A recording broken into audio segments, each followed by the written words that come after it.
मेरे प्यारे बच्चे, आज का संदेश कुछ खास है। इसे ध्यान से सुनना मेरे बच्चे।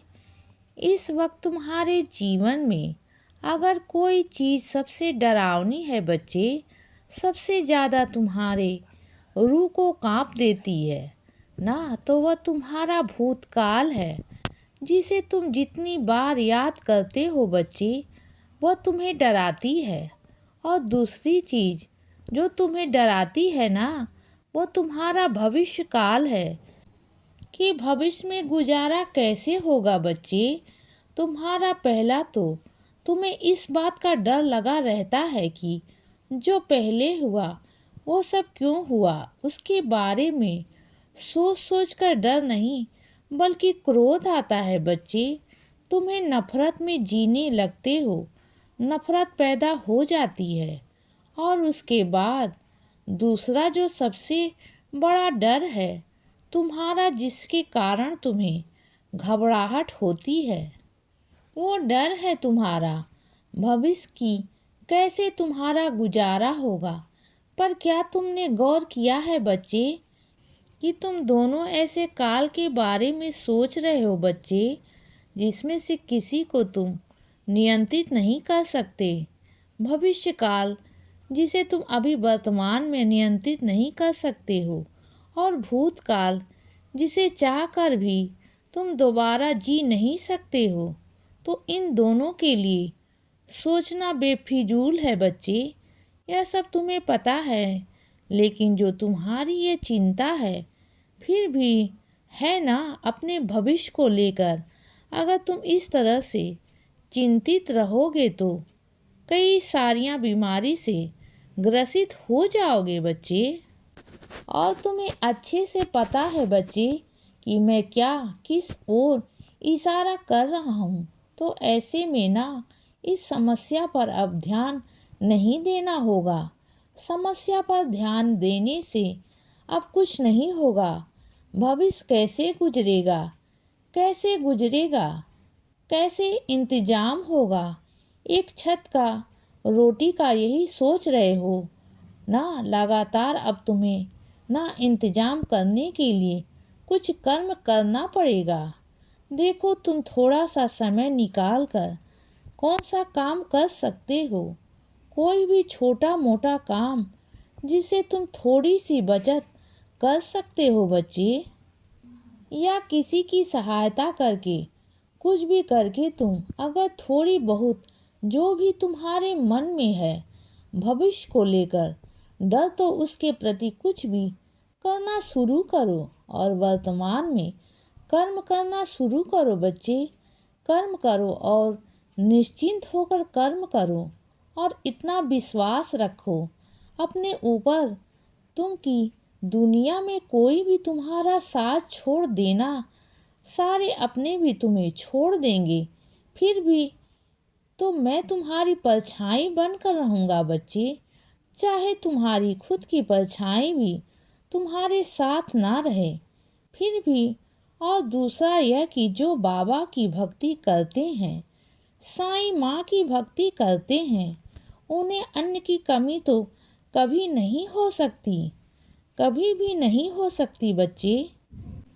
4 दिन बाद का इंतजाम पहले से नहीं हो, पर चौथे दिन आते आते तक इंतजाम तो हो जाएगा। और तीसरी और सबसे बड़ी बात, अपने ऊपर इतना भरोसा रखो कि कुछ ना कुछ तो तुम कर लोगे। अगर तुम्हें अपने पढ़ाई लिखाई पर, अपनी कला पर और किसी चीज़ पर भी भरोसा नहीं है, फिर भी तुम छोटे मोटे काम करके इतना तो ज़रूर कर लोगे कि तुम अपना भविष्य अच्छे से गुजार सकते हो बच्चे। उसके लिए तुम्हें किसी के आगे हाथ नहीं फैलाना पड़ेगा। अगर आज तुम कोई काम नहीं कर रहे हो क्योंकि तुम्हारा घर में सब कुछ ठीक है, कुल मिलाकर थोड़ा ऊपर थोड़ा नीचे करके जीवन व्यतीत हो जा रहा है, पर कल को अगर बात तुम्हारे ऊपर आ जाए तो तुम शेर हो शेर। तुम डरने वाले में से नहीं हो बच्चे। हाँ, डर भी सकते हो एक पल के लिए, लेकिन तुम ही हाथ पे हाथ धर के मरने वाले में से नहीं हो। अगर तुम्हें अपनी नस्ल का पता नहीं है ना, तो मैं बता रहा हूँ, तुम्हारे अंदर बहुत शक्ति है। तुम डरने वाले में से नहीं हो। इसीलिए अपने ऊपर भरोसा रखो बच्चे, कि 2 वक्त की रोटी और एक छत का जुगाड़ तो तुम्हें अपने आप से ही कर लोगे। उसके लिए तो तुम्हें किसी दरबार भी भटकने की ज़रूरत नहीं है। उतना तो तुम स्वयं कर लोगे। और एक बात कहूँ, हर व्यक्ति को इतना याद रखना चाहिए, आशीर्वाद बनाए रहना चाहिए, क्योंकि ऊपर वाले ने ना हर एक व्यक्ति के लिए कुछ ना कुछ सोच रखा है। और जीवन में कुछ ऐसी घटनाएं जरूर होती हैं सभी लोगों के जीवन में, जो निंदा का कारण बनती हैं, जो शर्मिंदगी का कारण बनती हैं। लेकिन उसे ना ज़्यादा देर जीवन में और अपने दिमाग में रहने नहीं देना चाहिए। कारण बनी तो बनी उससे कुछ सीखने के लिए ना। वो सारी चीज़ें घटित हुई थी, बस इतना ही मन में विचार रखते हुए ना उन घटनाओं से शिक्षा लेते हुए आगे बढ़ना चाहिए। तुम्हें ना आशावादी बनना चाहिए। मेरी भक्ति करते हो तो आशावादी बनो। मेरी भक्ति करते हो तो चिंता मत करो बच्चे। अगर आज तुम्हारी तनख्वाह कम ज़्यादा है, अगर आज तुम्हारा व्यापार थोड़ा कम ज़्यादा चल रहा है, फिर भी तुम याद रखो कि चल तो रहा है ना। बहुत सारे लोग तुम्हारे जैसे जीने की कल्पना करते हैं, और यह सच है। बहुत सारे लोग तुम्हें राजा मानते हैं बच्चे। राजा क्योंकि उन्हें लगता है कि जो जीवन तुम जी रहे हो ना, वो उनके सपनों का जीवन है। उसे जीने के लिए वो पूरी ज़िंदगी भी मेहनत करेंगे ना, तो भी तुम्हारे लायक तक नहीं पहुंच पाएंगे। हर बार अपने से ऊपर वालों से तुलना करते हो ना, कभी अपने से नीचे वाले से भी तुलना करके देखो बच्चे, और उनकी संख्या अधिक है।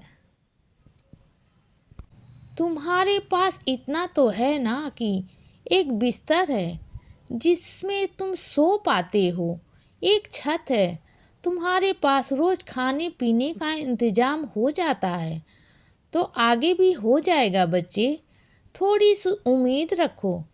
और ज़्यादा घबराहट हो ना, तो प्रतिदिन तुम माँ वैष्णो देवी के नाम का एक दीपक प्रज्वलित करो, या फिर मेरे आगे एक दीपक प्रज्वलित करो और उस दीपक पर भरोसा रखो बच्चे। जब भी मन में बहुत ज़्यादा घबराहट हो ना, तो अच्छी चीज़ों को सुनो, मंत्र जाप करो, अच्छी अच्छी बातों को सुनो, सत्संग को सुनो, दूसरों के अनुभव को सुनो। ये कैसे सबने मुश्किल घड़ी में मेहनत करी और उससे निकल कर आए।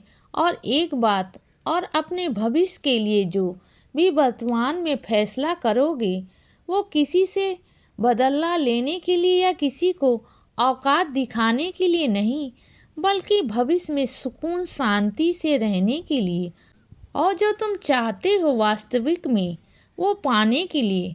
बस करना, तभी तुम खुश रहोगे। अपना जो भी फैसला लेना, जो भी निर्णय लेना, सोच समझ कर लेना बच्चे, किसी को कुछ दिखाने समझाने के लिए नहीं। अगर तुम खुश रहोगे ना भविष्य में, तो मुझे नहीं लगता कि उससे ज़्यादा बड़ी कोई और सफलता हो सकती है। इसीलिए कोई भी चीज़ का चुनाव बहुत सोच समझ कर करना। अपनी खुशी को सबके आगे रखना, किसी और से बदला, किसी और का बदला लेने के लिए अपनी आहुति मत देना। बस इतना ध्यान रखना। इसीलिए बच्चे, सदा खुश रहो और हमेशा मुस्कुराते रहो। मेरा आशीर्वाद हमेशा तुम्हारे साथ है बच्चे। अब सुबह हो गई है मेरे बच्चे। सुप्रभात।